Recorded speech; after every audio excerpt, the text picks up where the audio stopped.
nombre de nations, en particulier la France, que je représente dans cette assemblée, ont choisi d'envoyer un message très clair. Eh oui, ne vous en déplaise, mes chers compatriotes, ont choisi d'envoyer un message très clair. Non à l'Europe de Bruxelles, non à la confiscation de la démocratie, non à l'imbécilité des politiques récessives, non au déclassement, non à l'immigration massive organisée, non à la dilution de nos identités, oui à nos nations. L'Union européenne est devenue un projet fou, un projet mortel, dont progressivement les peuples se détournent. Mais aussitôt les urnes dépouillées, les représentants d'une classe politique d'un autre âge, arc-boutés sur la défense de leurs privilèges, obsédés par le maintien du système qu'ils défendent, prêts à toutes les compromissions. Merci de nous en avoir donné encore aujourd'hui la preuve pour défendre les intérêts qui ne sont pas ceux de nos peuples. Affolés sans doute par le résultat des élections, on les comprend, ont choisi de tourner le dos au message démocratiquement lancé au printemps. Les conservateurs et les socialistes, je ne parle pas des libéraux, sont les mercenaires. Une fois encore, selon leurs vieilles et détestables habitudes, se sont immédiatement répartis les postes, niant tout du désir de changement et d'intégrité exprimé dans les urnes. Entre le PPE et le PSE, entre l'UMP et le PS, pour parler des partis français, c'est l'habituel partage du gâteau. À toi le Parlement, à moi la Commission. Je ferai voter pour toi ici, tu feras voter pour moi là-bas.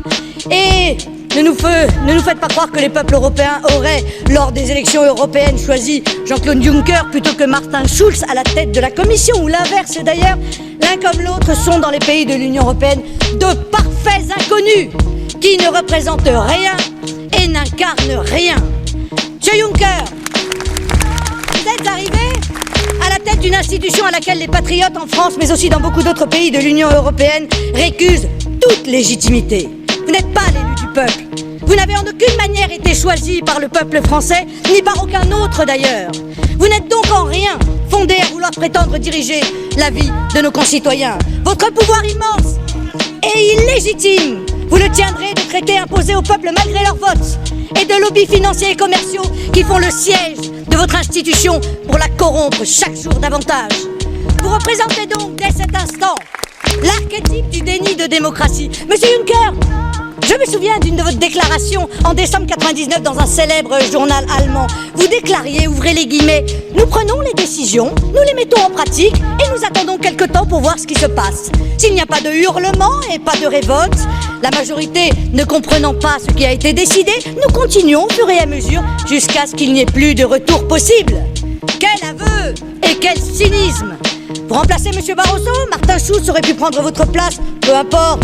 Ce sont de toute manière les mêmes orientations qui guideront l'action délétère de la Commission. C'est l'obsession de la fin de la nation, une dangereuse utopie fédéraliste qui continuera de dominer. C'est la promesse pour les peuples d'Europe et en particulier pour le mien, le grand peuple français, de moins de démocratie, de plus de misère, d'inégalité et de dilution de notre identité nationale. Vous contribuerez après M. Barroso au malheur des peuples d'Europe. Vous avez d'ailleurs été mis à ce poste pour cela. Vous dirigez un paradis fiscal. Vous voici désormais gardien des enfers européistes. Félicitations, M. Juncker. Belle promotion. Mais votre utopie fédéraliste, votre obsession de la fin des nations, nous la combattrons, monsieur. Nous la combattrons ici et dans nos pays respectifs. Nous la combattrons avec d'autant plus d'énergie que nous mesurons chaque jour les progrès que nous réalisons dans nos nations. En France et dans d'autres pays aussi, les patriotes sont désormais les plus nombreux.